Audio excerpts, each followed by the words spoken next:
Jangan salahkan hujan. Ya, boleh jadi hujan itu tanda, sebab kalau nggak ada itu nggak kelihatan kayunya.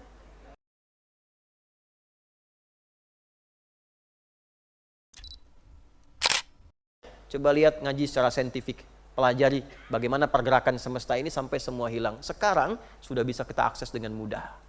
Kalau sudah semudah itu diakses, belum juga tertanam iman pada hati, meyakini kebenaran Quran, dengan cara apa lagi diberi penjelasan? Ya, sekarang semua ditampakkan dalam kehidupan kita. Makanya disebut alam. Alam. Kemarin saya 2 kali menerangkan, bahkan di hadapan beberapa ulama tuh di Jawa Barat.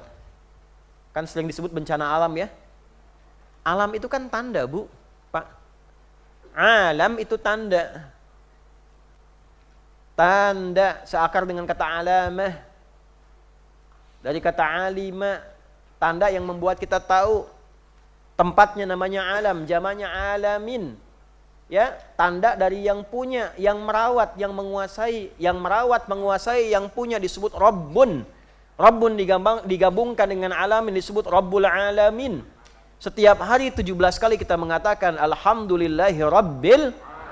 Ya, siapa Rabbul Alamin? Allah. Alhamdulillah Allah. Ya, Rabbul Alamin ialah yang punya alam, yang merawat, yang menampakkan tanda-tanda. Anda sebut bencana alam. Artinya ada tanda dalam bencana itu. Siapa yang ngasih tanda? Yang punya. Maka belajar dari situ. Makanya nanti dalam ilmu yang agak tinggi ada namanya Jamal, ada yang disebut Jalal. Ya, Jalal itu membaca tanda-tanda keagungan Allah pada setiap kehidupan yang kita alami, termasuk dari musibah yang tampak. Ada apa tanda dari Allah di situ? Jangan salahkan hujan. Ya, boleh jadi hujan itu tanda, sebab kalau nggak ada itu nggak kelihatan kayunya.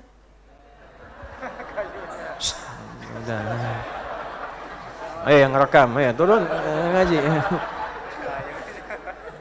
Iya kan? Kan ini coba 22 tahun yang lalu cek, tahun 2003. Coba cek sejarah, apa yang terjadi? Kan banjir juga, bandang juga dan sebagainya. Kenapa tidak belajar? Udah dikasih tanda 22 tahun lalu. Ya kan? Masih belum dievaluasi, butuh tanda yang bagaimana lagi? Nah, untuk semuanya tanpa kecuali. Tanda kasih sayang ada. Betul nggak ada persatuan Indonesia? Diberikan tanda di Sumatera, rakyatnya bersatu nggak untuk membersamai? Betul nggak ada tanda toleransi? Betul nggak ada tanda ukhuwah? Itu tanda. Jadi ketika Anda menyebut bencana alam, tinjauan spiritualnya, tanda lewat bencana itu supaya kita kenal Allah. Ya, makanya ulama dulu ngajarkan istighatsah. Istighatsah itu 2 bentuknya, bentuk taubat dan bentuk pinta rahmat. Taubat dan rahmat itu tercatat dalam perjalanan ulama. Ada kitab-kitab yang menjelaskan, bahkan ada ayat di Al-Anfal, di ayat ke-9 itu Nabi istighatsah ketika menghadapi tekanan-tekanan dalam serangan militer dari luar. Ya. Idz tastaghitsuna rabbakum fastajaba. Ya, fastajaba lakum inni mumiddukum bi alfin minal malaikati murdifin. Makanya ngaji.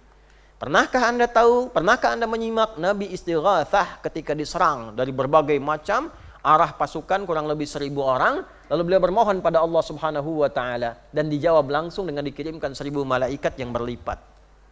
Gitu. Nanti digambarkan kembali dalam keterangan beberapa hadis-hadis Nabi sallallahu alaihi wasallam yang dikutip nanti oleh para sahabat setelahnya. Nah, istighatsah itu kapan munculnya pertolongan Allah? 1, kalau ada taubat. Taubat itu apa artinya? Kembali ke jalan yang benar, kembali benar. Ulama kembali benar. Jangan ngurusin yang bukan fungsinya. Ayo ketawa lagi itu. Ya ulama ngaji lagi, ngajar yang betul, ngajar dengan ikhlas, isi masjid-masjid, bimbing masyarakat. Ya, pejabat kembali fungsi yang benar, jangan korupsi. Jangan menyogok ya para pengusahanya. Mahasiswa kembali ke jalan yang benar, jangan nyontek, jangan titip absen, belajar yang benar. Ya, kalau semua kembali kepada jalan yang benar, maka pertolongan Allah itu akan datang. Kalau cuma pasang status, update, kirim berita, nggak pernah taubat, itu ngaji digital namanya. Taba ya tubuh YouTuban. Itu aja, pasang status, kirim konten, ini itu, masa-masa. ustadz bikin konten, pejabat bikin konten, ini bikin konten, yang punya berita kirim konten, solusinya apa? Jadi tobat dulu, tobat yang benar.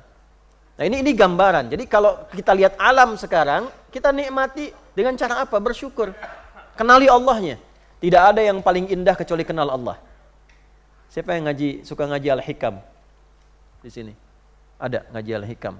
Ibnu Athaillah As-Sakandari. Ini bagus tuh kitabnya. Ya, kalau udah nyampe yang ke-75 itu bagus sekali tuh. Ya.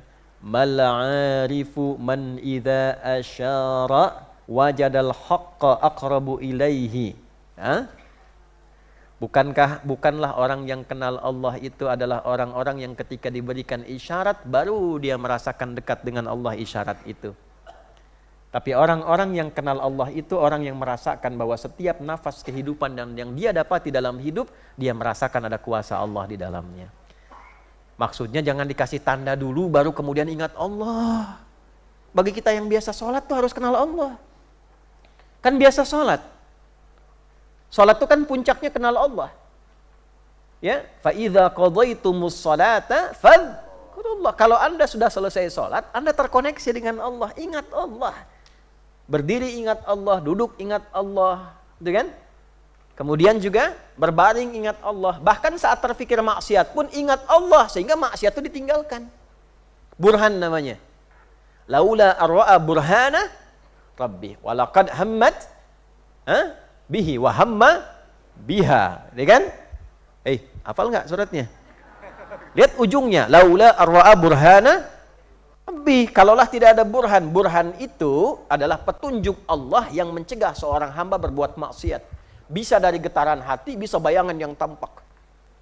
Misal getaran hati, keluar dari masjid, tiba-tiba Anda melihat ada sendal yang bagus gitu.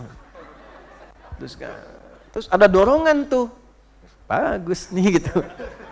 Posisi strategis, ya. Tapi tiba-tiba ada gejolak hati mengatakan itu bukan punya kamu. Itu burhan namanya. Nah burhan itu akan muncul kalau kita konsisten berbuat taat. Kalau banyak maksiatnya, suara itu akan mengecil. Diganti suara nafsu, setan hadir menungganginya. Ya, setan katakan bukan, itu bukan punya kamu. Yang kamu tuh yang lebih bagus lagi di sana tuh.